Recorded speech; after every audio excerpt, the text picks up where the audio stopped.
जब जॉइंट्स के अंदर यूरिक एसिड का लेवल ज़्यादा हो जाता है तो वहाँ पे उनकी स्वेलिंग शुरू हो जाती है। अब जिस भी जॉइंट के अंदर यूरिक एसिड का लेवल ज़्यादा होगा वहाँ पे ये रेडनेस को कॉज करेगा, वहाँ पे स्वेलिंग हो जाएगी जॉइंट्स की। जो आपके जोड़ होंगे जिनके अंदर भी यूरिक एसिड का लेवल ज़्यादा हो चुका होगा वो बहुत ज़्यादा दर्द रहना शुरू हो जाते हैं। अस्सलाम वालेकुम जी, मैं डॉक्टर गुलाम मुर्तज़ा और मुझे उम्मीद है कि आप सब लोग खैरियत से होंगे। आज हम यूरिक एसिड की ज़्यादती या यूरिक एसिड का लेवल हमारी बॉडी में ज़्यादा हो जाना इस पे बात करेंगे। और इस मौजू पे बात करना मैं इसलिए ज़्यादा ज़रूरी समझता हूँ क्योंकि ये प्रॉब्लम हमारी सोसाइटी में पाई जाने वाली कुछ कॉमन प्रॉब्लम्स में से एक है। लेकिन इसके बावजूद जो लोगों में इसका जो नॉलेज है या जितनी आगाही होनी चाहिए शायद उतनी नहीं है, क्योंकि ये एक ऐसी बीमारी है जिसका ताल्लुक़ हमारी लाइफस्टाइल के साथ है। और हम अपनी लाइफस्टाइल के अंदर और स्पेशली अपनी डाइट में कुछ मॉडिफिकेशन करते हुए या कुछ चेंजेस लाते हुए इस पे काफ़ी हद तक काबू पा सकते हैं। हमेशा की तरह मेरी कोशिश होगी कि आपको मुख्तसर वक्त में ज़्यादा से ज़्यादा इसके बारे में इंफॉर्मेशन दी जाए। इसलिए आपसे रिक्वेस्ट है कि अगर आपने चैनल को अब तक सब्सक्राइब नहीं किया तो काइंडली सब्सक्राइब कर दें और वीडियो को एंड तक लाजमी देखिएगा ताकि आप इससे ज़्यादा फ़ायदा उठा के ना सिर्फ ख़ुद को महफूज रख सकें बल्कि अपने प्यारों के साथ भी इस आगाही को शेयर कर सकें। देखें, सबसे पहले अगर हम यूरिक एसिड की डेफिनेशन पे बात करें तो ये हमारी बॉडी में बनने वाला एक ऐसा केमिकल है, एक ऐसा सब्सटेंस है जो कि वक्त के साथ साथ ना सिर्फ हमारे जिस्म में बनता रहता है बल्कि पेशाब के रास्ते वो खारिज भी होता रहता है।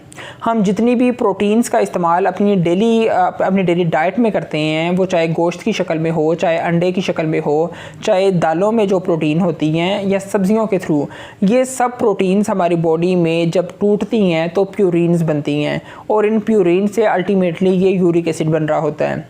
अगर हमारी बॉडी में यूरिक एसिड का लेवल ज़्यादा हो जाए तो ये सिर्फ खुद कोई बीमारी नहीं है बल्कि ये तकरीबन 5-6 बीमारियों की वजह बनती है। अब इन 5-6 बीमारियों में से जो कॉमन है उनमें से एक तो है गैंठिए का मसला या जिसे हम गाउट कहते हैं। इसके अलावा ये हमारे किडनी स्टोन्स या हमारे गुर्दों में पथरियाँ भी कॉज कर सकती है। मैंने इसके ऊपर एक पहले से वीडियो बना रखी है, उसका लिंक मैं शेयर कर दूंगा और ऊपर आई बटन में भी आपको इसकी वीडियो का लिंक डाल दूंगा, आप वो भी लाजमी देखिएगा। अब गुर्दों में जो पथरी का बनना है ये भी यूरिक एसिड के एक्सेस होने की वजह से एक वजह हो सकती है। इसके अलावा जो तीसरी बड़ी खराबी ये हमारे लिए करता है वो ये कि हमें हाई ब्लड प्रेशर का ये मरीज़ बना देता है। ब्लड प्रेशर का मसला लोगों में ज़्यादा बढ़ जाता है। इसके अलावा जो चौथा इसका नुकसान है यूरिक एसिड के बढ़ने का यानी नुकसान है वो ये कि डायबिटीज़ या शुगर होना ये ऐसे लोगों में बहुत ज़्यादा कॉमन हो जाता है। अब ये देखें ये किस कदर हमारी बॉडी में नुकसानदायक है इसकी अगर ज़्यादती हो जाए तो। अब इसकी ज़्यादती होती क्यों है, क्या ये गौर किया हमने कभी? देखें, इसकी ज़्यादती होना या हमारी बॉडी में यूरिक एसिड का लेवल ज़्यादा हो जाना इसकी जो सबसे बड़ी वजह है वो ये कि हमारी बॉडी में जितना यूरिक एसिड बन रहा है उतना बॉडी से निकल नहीं रहा, यानी कि हमारे पेशाब के थ्रू जो यूरिक एसिड का अखराज है वो कम से कम है और बॉडी मुसलसल इसे बनाई जा रही है। जब ऐसी कंडीशन होती है तो यूरिक एसिड छोटे छोटे क्रिस्टल्स की शक्ल में जमा होना शुरू हो जाता है। अब यूरिक एसिड जो सबसे ज़्यादा जिस्म में जमा होता है वो हमारे जॉइंट्स और मुख्तलिफ जोड़ों के अंदर ये बैठना शुरू हो जाता है, जिसके अंदर जो इसकी कॉमन साइट्स हैं वो या तो हमारे घुटने हो सकते हैं या हमारे टखने हो सकते हैं, हमारे पाँव की हड्डियाँ हो सकती हैं, हमारी कोहनी की हड्डी हो सकती है। इन सब जगहों पर यूरिक एसिड जाके बैठना शुरू कर देता है, वहाँ पर इसके क्रिस्टल्स जमा होना शुरू हो जाते हैं। जब जॉइंट्स के अंदर यूरिक एसिड का लेवल ज़्यादा हो जाता है तो वहाँ पे उनकी स्वेलिंग शुरू हो जाती है।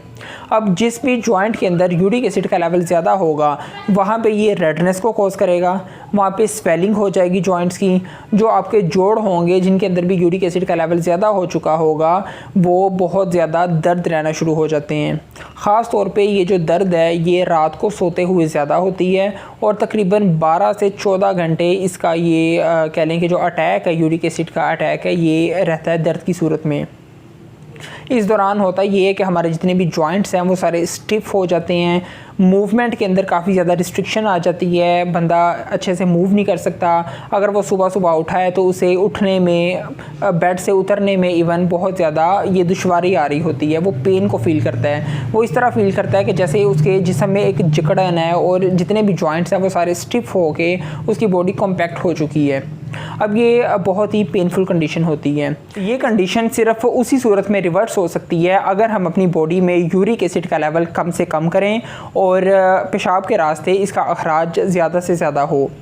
अब यूरिक एसिड जिन लोगों में भी ज़्यादा होता है, ऐसा नहीं है कि वो सब के सब लोगों के अंदर अलामात को ज़ाहिर कर रहा होता है, बल्कि सिर्फ 1/3 पेशेंट्स ऐसे होते हैं, यानी कि हर 3 में से एक बंदा ऐसा होता है जिसमें ये सिम्टम ज़ाहिर हो रही होती हैं।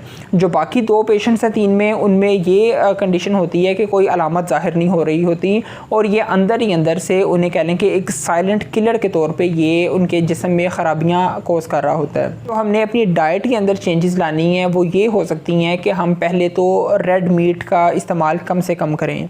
गोश्त का इस्तेमाल कम करते हुए हम बड़ी जल्दी यूरिक एसिड का जो लेवल ज़्यादा हुआ है इसको नीचे ला सकते हैं।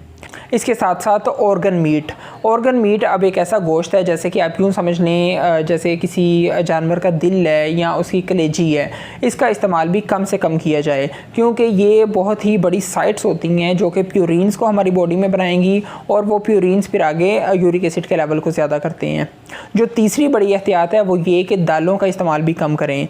माश की दाल, चने की दाल, इसके अलावा जितनी भी और दालें हम लोग आम अपनी डाइट में इस्तेमाल करते हैं, इन सब का इस्तेमाल भी कम से कम किया जाए, क्योंकि ये भी बिल्कुल गोश्त की तरह हमारी बॉडी में प्रोटीन्स के लेवल को ज़्यादा करती हैं और प्रोटीन का लेवल जब ज़्यादा होगा तो यूरिक एसिड का मसला ये ज़्यादा देखने को मिल सकता है।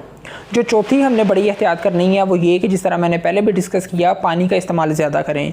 जिन लोगों में यूरिक एसिड का लेवल ज़्यादा होता है उनको पानी ज़्यादा इस्तेमाल करते हुए बहुत ज़्यादा फ़ायदा देखने को मिलता है और बड़ी जल्दी ये यूरिक एसिड के क्रिस्टल्स हमारी बॉडी से ये रिलीज़ होना शुरू हो जाते हैं। जो चौथी बड़ी एहतियात है वो ये कि पालक का इस्तेमाल भी कम करें। पालक भी यूरिक एसिड के लेवल को ज़्यादा करती है। अगर तो किसी में यूरिक एसिड के लेवल का ज़्यादा होना ये उसे या तो कन्फर्म हो या इसके सिम्टम्स अगर ज़ाहिर हो रहे हों, तो सबसे ज़रूरी चीज़ है कि पहले तो लैब टेस्ट करवाए जाएँ। इसके लिए या तो ब्लड का सैंपल लिया जाता है और ब्लड के सैंपल से हमारे किडनी टेस्ट किए जाते हैं। जब किडनी का टेस्ट किया जाता है तो वहाँ पर क्रेटिनिन लेवल एक है जो कि उसका एक अहम पार्ट है। क्रेटिनिन लेवल को देखते हुए हम ये जज करते हैं कि क्या बॉडी से यूरिक एसिड ज़्यादा निकल रहा है या ये बॉडी के अंदर ही स्टोर हो रहा है।